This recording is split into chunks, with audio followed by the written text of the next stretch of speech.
మిత్రులందరికీ మీ అనేకానేక ఛానల్ ధనుర్మాస సందర్భంగా సమర్పిస్తున్న ప్రత్యేక సంచిక శ్రీ గోదా వైభవానికి స్వాగతం సుస్వాగతం.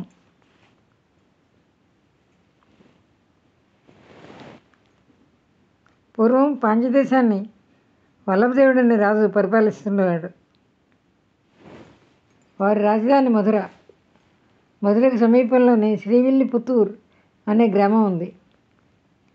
ఆ గ్రామంలో విష్ణుచిత్తుడనే గొప్ప భక్తుడు నివసిస్తూ ఉండేవాడు.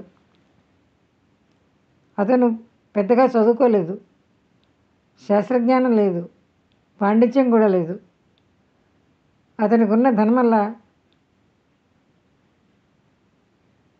ఊరి ఆలయంలోని వటపత్ర సాయి భక్తి మాత్రమే. విష్ణుచిత్తుడు తన గృహ ప్రాంగణంలోనే అందమైన పూల తోటను పెంచుకునేవాడు.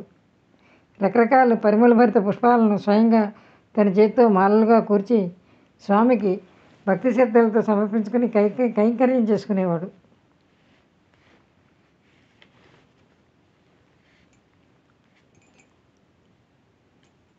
ఒకసారి పాండ్యరాజు భగవంతుని రూపాల్లో శ్రేష్టతమైనది ఏదో నిరూపించి సభలో పరతత్వ నిర్ణయం ఎవరైతే చేస్తారో వారికి బంగారు నాణాలతో కూడిన సంచి బహుమానంగా ఇవ్వబడుతుందని చాటించాడు.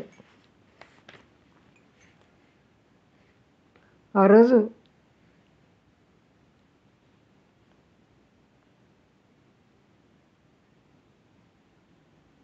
వటపత్రి సాయి విష్ణుచిత్తుడికి స్వప్న దర్శనం ఇచ్చాడు.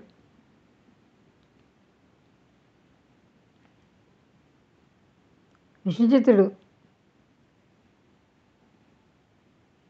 అమాయక భక్తుడు, అతి సాత్వికుడు.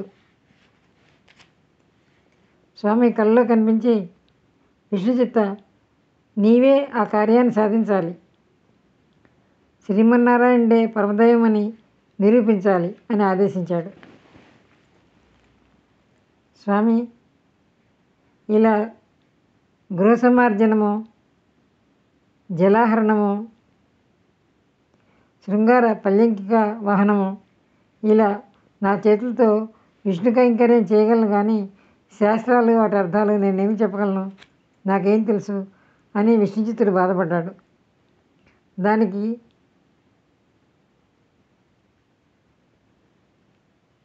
వటపత్రి సాయి, నువ్వు ముందు అక్కడికి వెడితే అంతా నీకు స్ఫురిస్తుంది అని చెప్పాడు. విష్ణుచిత్తుడు పాండ్యసభలకు వెళ్ళాడు. పాండ్యసభలో అతడు తనకు తెలియకుండానే పరమార్థాలను భగవదనుగ్రహంతో ఉద్ఘోషించాడు. చివరకు నారాయణుడే పరతత్వమని నిర్ణయించి చెప్పినప్పుడు బంగారు నాణేల మూట తనంతట తానే తెగి అతని చేతికి అందింది. అదే రోజున గరుడ వాహనారూఢుడైన లక్ష్మీపతి ఎంతో వైభవంగా విష్ణుచిత్తుడికి దర్శనమిచ్చాడు. ఆ దివ్య సౌందర్యానికి ముగ్ధుడైన విష్ణుచిత్తుడు తిరుపల్లాండ్ పాడాడు. అందమైన శ్రీమన్నారాయణునికి దృష్టిదోషం తగలకుండా ఎన్నో సహస్ర వర్షాలు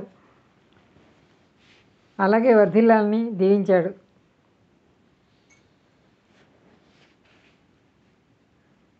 ఆయన క్షేమంగా ఉండాలని మంగళాశాసనం చేశాడు ఆ భక్తుడు భగవంతుడికి.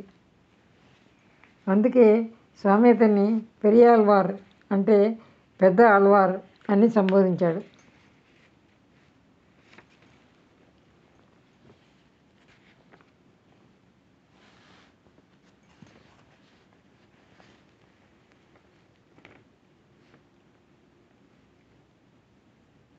విష్ణుచిత్తుడికి సంతానం లేదు. ఒకరోజు నందనవనంలో తోట పని చేస్తూ ఉండగా తులసీవనంలో ఒక అపూర్వమైన ఆడ శిశువును చూశాడు విష్ణుచిత్తుడు. ఆమె దివ్య తేజస్సుతో చాలా అందంగా ఉంది. ఇది భగవంతుడి లీల అనుకున్నాడు ఆళ్వారు. ఆమెను భగవత్ ప్రసాదంగా స్వీకరించి గోదా అంటే పుష్పము అని నామకరణం చేశాడు.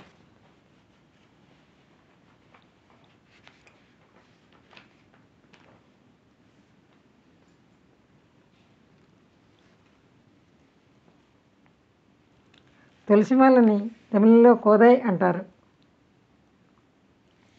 అందులో తులసి మొక్క కింద దొరికింది కనుక ఆమెకు కోదా అని పేరు పెట్టుకున్నాడు విష్ణుచిత్తుడు. క్రమేపీ అది గోదాగా మారింది.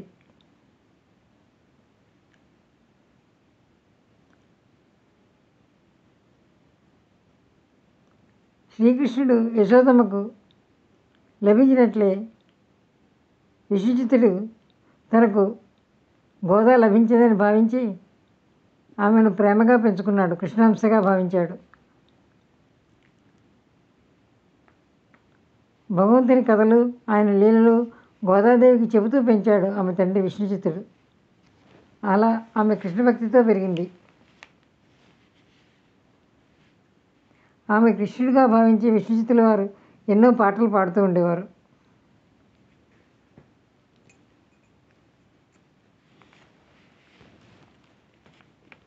ఆ ఇంటి వాతావరణమే సుందరమైంది. విద్యార్థుల వేదఘోషతో పాటు నిరంతరం నారాయణ నామకీర్తన, భక్తుల భగవత్ ప్రసంగాలు ఇలా భగవన్మయంగా ఉండేది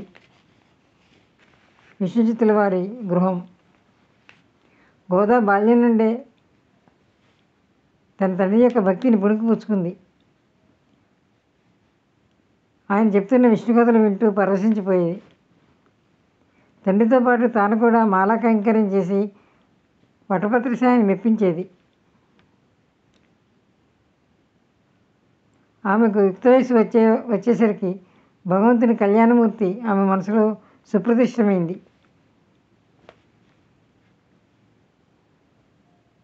తిరుమాలిరుంజోలై, విల్లిపుత్తూరు, తిరుమల, మధుర, బృందావనం, శ్రీరంగం మొదలైన దివ్య దేశాల్లో వెలిసిన అర్చామూర్తులపై మధురమైన కవిత్వం చెప్పింది.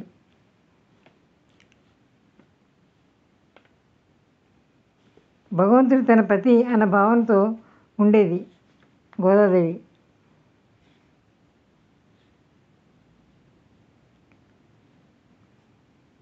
మరి తాను ఆయన దివ్య సౌందర్యానికి సరిపోగలనా అనే సందేహం కలిగేది.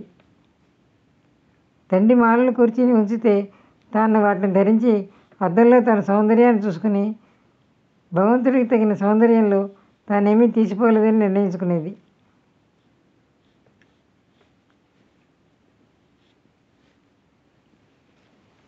ఇలా ఉండగా ఒకరోజు స్వామికి సమర్పిస్తున్న తులసిమాలలో కుమార్తె తల వెంట్రుక కనిపించింది విష్ణుచిత్తుడికి. ఆయనకి విషయం అర్థమై చాలా బాధపడ్డాడు. అపచారం జరిగిపోయిందని గోదాన్ని మందలించాడు. ఆ మాలలు తీసేసి తాను వేరేగా మాలలు కట్టి వటపత్రాయికి సమర్పించాడు. అయితే ఆనాడు ఆ కైంకర్యంతో భగవంతుడు ప్రసన్నుడు కాలేదు. ఆ రాత్రి విష్ణుచిత్తుడికి స్వప్న దర్శనం ఇచ్చాడు భగవంతుడు.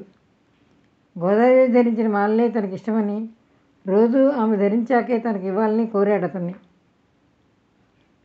విష్ణుచిత్తుడికి అప్పుడు అర్థమైంది, తన కూతురు భగవంతునికి గోదా మాత్రమే కాదు, అంటే పూలమాల మాత్రమే కాదు, ఆండాళ్ళని. ఆండాళ్ళు అంటే ఏలినది అని అర్థం. అంటే భక్తితో భగవంతుని హృదయ సామ్రాజ్యాన్ని ఏలింది అన్నమాట, గెలిచింది అన్నమాట. తరువాత అనంతరం ఆ పేరే ఆమెకు శాశ్వతమైంది, ఆండాళ్ళని.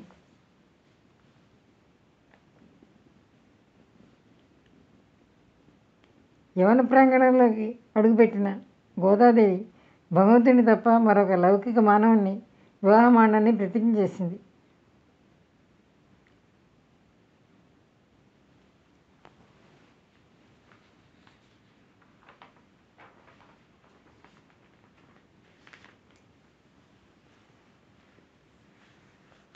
తండ్రి ఆమెకు నచ్చ చెప్పడానికి ప్రయత్నించాడు. కృష్ణుడు ఉండేది ద్వాపరయుగంలో నందగోకులం అనే ప్రాంతంలో. అది చాలా దూరం, ఆ కాలం కూడా వేరు. నువ్వు కృష్ణుడిని కేవలం అర్చామూర్తిగానే చూడాలి అని చెప్పాడు. విష్ణుచిత్తుడు వివిధ దివ్య క్షేత్రాల్లోని ఆయా మూర్తులకు కళ్యాణ గుణగణాలను కీర్తించాడు. తద్వారా గోదాదేవి శ్రీరంగంలో వేంచేసుకున్న శ్రీరంగనాయకుల్ని వరుణుగా తలచింది.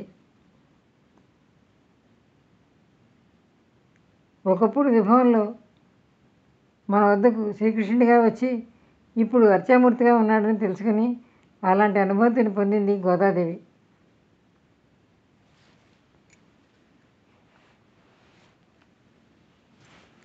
గోపికలు కాత్యాయని వ్రతం చేసి శ్రీకృష్ణుని పతిగా పొందారని గోదాదేవి తండ్రి ముఖతా విన్నది. వెంటనే తనే గోపికై సఖులందరూ తోటి గోపకాంతలై విల్లిపుత్తూరు బృందావనమై ధనుర్మాసం 30 రోజులు వ్రతమాచరించింది.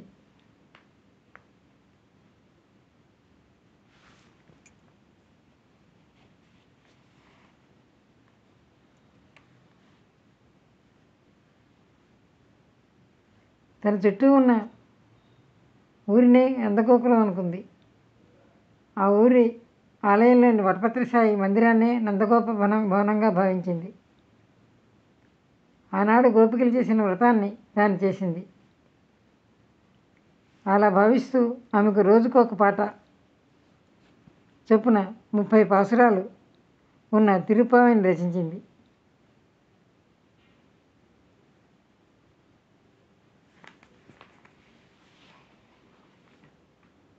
అందులో గోపికలు ఊరివారి క్షేమం కోసం వ్రతమాచరించారని, దానికి తప్పిటువంటి వాద్యం అంటే ఏరై అనే వాద్యం కావాలని, కృష్ణుడు దాన్ని ఇస్తానన్నాడు కనుక నందగోప గృహానికి నిద్రిస్తున్న చెల్లందరినీ లేపుకుని తీసుకువెడుతుంది. అక్కడ లోపలికి వెళ్ళి నందయశోదలను, బలరాముని, కృష్ణ పరిశ్వంగంలో ములుగుదేవిన నీలాదేవిని, చివరికి పరమాత్మైన శ్రీకృష్ణుని కూడా నిద్రలేపి తమ కోరికను మనవి చేస్తారు. శ్రీకృష్ణుడి దివ్యమంగళ విగ్రహానికి పెరియాల వారిలాగే పాదాది కేశం వరకు మంగళాశాసనం చేసి సూచిస్తారు. తరువాత తాము చేయబోతున్న వ్రతానికి కావాల్సిన మంగళ వస్తువులు పరై, మంగళదీపం, నితానం, పతాన్ మొదలైనవి కావాలని అడుగుతారు. ధనుర్మాసంలో తెల్లవారుజామున దక్షిణ దేశంలో భజన గోష్ఠులు సంకీర్తన చేసుకుంటూ నగర గ్రామ వీధుల్లో వెళ్తాయి. దీన్ని నగర సంకీర్తన అంటాం. అప్పుడు ఆండాళ్ళు పాడిన పాసురంలోని దీప, వితాన, ఏతాకాడి వస్తువులతోటి ఊరేగింపు మొత్తం జరుగుతుంది. వారు కోరిన వస్తువులని ఇవ్వడమే కాకుండా శ్రీకృష్ణుడు వారితో క్షీరాన్నం భుజిస్తాడు. వారి ప్రార్థన అనుసరించి గోవులతో అడవులకి గో సంరక్షణ చేసి చివరికి వారికి పరమేశ్వరమేమో తెలుసుకుంటాడు. వాళ్ళు పరయ కోసమో వ్రతం కోసమో రాలేదు. 7 జన్మలకైనా మేము నీకు సంబంధించిన వారమే అయి ఉండాలి, అది తప్ప మా మనసుల్లో మరో కోరిక లేకుండా ఉండేటట్లు అనుగ్రహించు అని ఆయన్ని ప్రార్థిస్తారు వారు. ఇది తిరుప్పావ యొక్క ఇతివృత్తం.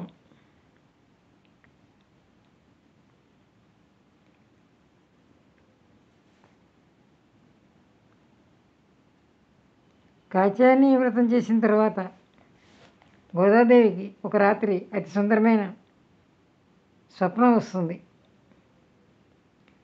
ఆమెకు వివాహమట. 1000 మత్తగజాలు ముందు నడువుగా నారాయణుడు పరమసేవుడై నడిచి వస్తున్నాడు. నగరమంతా వైభవోపేతంగా తోరణాలతో, స్వర్ణ కలశాలతో సుందరంగా అలంకరించబడి ఉంది. ఇంద్రాది దేవతలందరూ ముందే వచ్చి ఆమె తండ్రిని, ఆమెను నారాయణ వధువుగా అడిగి నిశ్చయించారు. ఆడపడుచు పార్వతి ముహూర్తానికి ముందు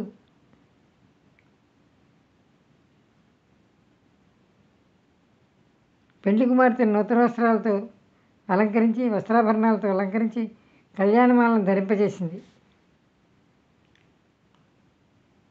వరుడు పాణిగ్రహణం చేసి అగ్ని చుట్టూ ప్రదక్షిణ చేయటం, అరుంధతిని చూడటం, వధువు సన్నికలపై కాలు ఉంచితే వరుడు ఆమె కాలికి మట్టిలు దొరకటం ఒకటేమిటి, గోదాదేవి మొత్తం వివాహ దృశ్యాలన్నీ సంపూర్ణంగా స్వప్నంలోనే దర్శించింది. స్వప్నంలోనే తరువాత ఊరేగింపు, అవభృత స్నానం అంతా జరుగుతుంది. ఈనాటికి శ్రీ వైష్ణవ సాంప్రదాయంలో వివాహ పద్ధతి గోదాదేవి స్వప్నంలో చూసిన రీతిలోనే జరుగుతుంది. విష్ణుచిత్తుల వారికి మాత్రం తమ కుమార్తె చెప్పే చిత్తవిభ్రాంతి అర్థం కావటం లేదు. అర్చారూపంలో వెలిసి ఉన్న మాధవుడు మానవ రూపంలో ఈమెను స్వీకరిస్తాడా? అది సాధ్యమా? పైగా ఆయన ఎన్నెన్ని దేశాల్లో, ఎన్నెన్ని దివ్య దేశాల్లో, ఎన్నెన్ని రూపాల్లో వెలిశాడు. తన కుమార్తె అమాయకురాలు, ఎవరినైనా భరిస్తుంది? గోదా ఈ సమస్యను తానే పరిష్కరించింది. అన్ని రూపాలను, అర్చారూపాలను, వారి వారి గుణ విశేషాలను అన్నీ వింది. ఆనక శ్రీరంగంలో నెలకొన్న శ్రీరంగనాథుని స్వామిగా వరిస్తానని చెప్పింది. ఆళ్వారు వెళ్ళి వటపత్రసాయి వద్ద మొరపెట్టుకున్నాడు.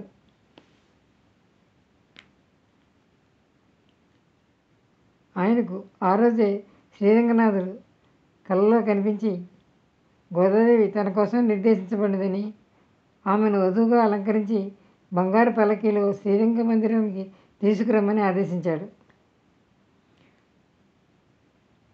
అప్పటికి విష్ణుచిత్తుడికి గోదాదేవికి జన్మరహస్యం అర్థమైంది. స్వామి చెప్పినట్లే విల్లిపుత్తూరు వాసులతో తరలి గోదాదేవి సమేతంగా శ్రీరంగానికి వెళ్తాడు. అక్కడ మందిరంలో అన్ని కళ్యాణ దృశ్యాలే. గోదాదేవి తన ఆండాళ్ భగవంతుని ఏలింది అనే రూపాన్ని వదిలి సనాతన వధువుగా అంగమందిరాన్ని ప్రవేశించింది. అక్కడున్న భక్తగణం మొత్తం చూస్తుండగా రంగనాథుని దివ్యమంగళ విగ్రహంలో ఆమె లీనమైపోయింది. విష్ణుచిత్తుడు తనకు గల ఒక్కగానొక్క కూతుర్ని ఆయన ఇచ్చి తనతోనే తీసేసుకున్నాడని నిష్ఠురాలు పాడాడు. రంగనాథస్వామి అతనికి ఆమె భూదేవని, అతడు తలుచుకున్నప్పుడల్లా వారిద్దరినీ దర్శించవచ్చునని హామీ ఇచ్చాడు.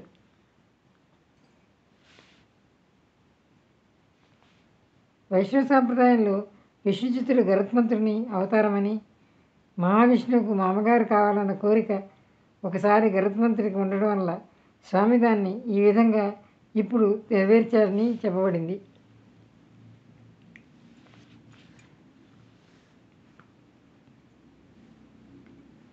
ఆండాళ్ తర్వాత ఎన్నో సంవత్సరాలకు జన్మించారు రామానుజుల వారు.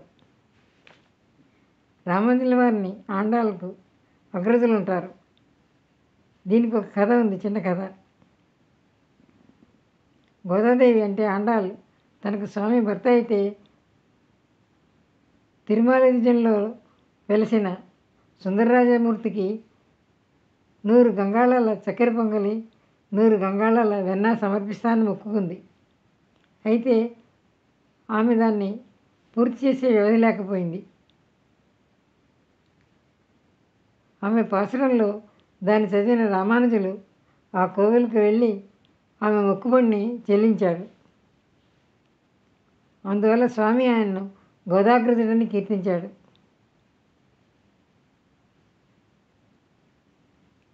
ఆమె మంగళాశాసనంలో ఆమె రామానుజుల చెల్లెలని అర్థం.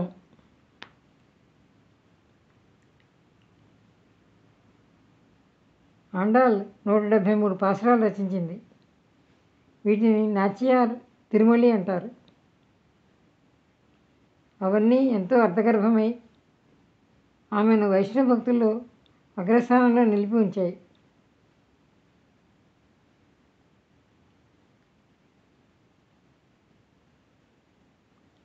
ఆండాళ్ళను పరమాత్మకే పారార్థ్యం ఉద్బోధించినది అంటారు.